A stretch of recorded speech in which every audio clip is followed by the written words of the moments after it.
చాలా మంది కొత్త వాళ్ళు వచ్చారు.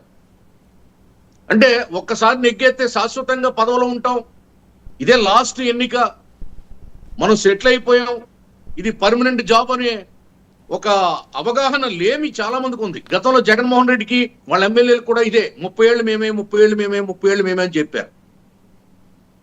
అటువంటి బాపతి ఇప్పుడు కొంతమంది ఉండొచ్చు,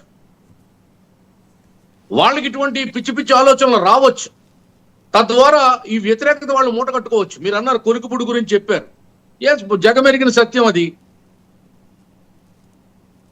అలా కొంతమందికి నోటి దూల మాట్లాడే విధానం రాకపోవడం, అసహనం వ్యక్తం చేయడం, చిరాకు పడడం, కోపగించుకోవడం, సరిగ్గా రిసీవ్ చేసుకోలేకపోవడం, అందుబాటులో లేకపోవడం, ఇవన్నీ ఒకేసారి వాళ్ళు చూపించడం వల్ల వ్యతిరేకత ఉన్నమాట వాస్తవం కొంతమంది మీద. అది వ్యక్తిగతమైంది, పార్టీ పరమైంది, ప్రభుత్వ పరమైంది కాదు అది. కానీ ప్రభుత్వం అందించే ఆ ఫలాలు ఏవైతే ఉన్నాయో అవి ఎమ్మెల్యే ప్రమేయం లేకుండా అందేస్తున్న అక్కడ యంత్రాంగం ఉంది, ప్రభుత్వ యంత్రాంగం ఉంది, కార్యకర్తలు ఇవాళ ప్రతి బూత్ స్థాయిలో కూడా తెలుగుదేశం పార్టీకి యంత్రాంగం ఉంది.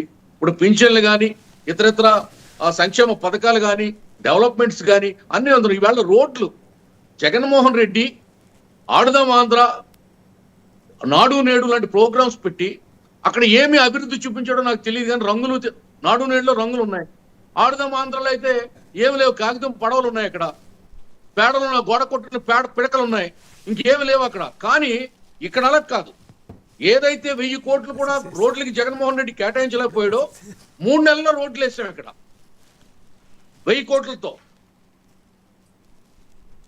అది జనాలు చాలా ఆనందపడ్డారు. ఈవేళ ప్రయాణం చేయాలంటే భయపడే రోజులు పోయి హాయిగా ప్రయాణం చేసే పరిస్థితి ప్రతి ఒక్కరు ఎంజాయ్ చేస్తున్నారు. సంక్రాంతి పండుగకి హైదరాబాద్ నుంచి వచ్చిన వాళ్ళు, ఇతర రాష్ట్రాల నుంచి వచ్చిన వాళ్ళు దీన్ని స్వయంగా మెచ్చుకుని వెళ్ళారు. అదేవిధంగా గ్రామీణ పంచాయతీ పరిధుల్లో లైట్లే ఉండేవి కాదు 5 సంవత్సరాలు, ఇవాళ ప్రతి పల్లెలో లైట్లు వెలుగుతున్నాయి, కుళాయిలు వచ్చాయి కదా, ట్యాప్ వాటర్ వచ్చేది కాదు. జల్ జీవన్ మిషన్ కేంద్రం గుజరాత్ లో 1,00,000 కోట్లు ఉపయోగించుకుంటే కేవలం ఇక్కడ 20,000 కోట్లు 2,000 కోట్లు 22,000 కోట్లు ఉపయోగించుకున్నాడు జగన్మోహన్ రెడ్డి.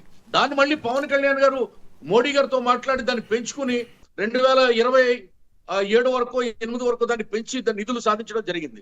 తద్వారా మంచినీళ్లు ప్రతి ఇంటికి కుళాయి అనే కార్యక్రమం చాలా శరవేగంగా జరుగుతుంది. తర్వాత బీసీ, ఎస్సీ, కాపు, ఇతర ఎస్టీ, ఇతర కార్పొరేషన్ల ద్వారా ఇప్పుడు లోన్లు ఇస్తున్నారు, అప్లికేషన్ లాగిన్ అవుతున్నాయి.